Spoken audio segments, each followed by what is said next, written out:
When cleaning hair drawing cards, you should begin by removing strands of hair that are hanging over the card. There will be fine strands remaining in between the prongs. Use the sticky gel pad to capture and remove the fine hair. Remove the thin plastic cover from both sides of the gel pad. Press the gel pad firmly onto the drawing card until the pad picks up the fine hair. Continue the process and remove the hair from the gel pad as needed.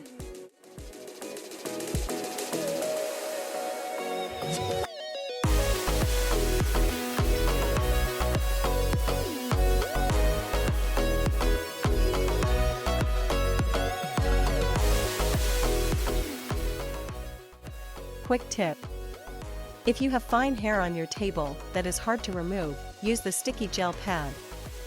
It will easily pick up the smallest pieces of hair. Once you are done, simply rinse the gel pad with water and the hair will slide right off. Allow the gel pad to dry and it will become tacky again. Place the front and back covers on the gel pad before storing.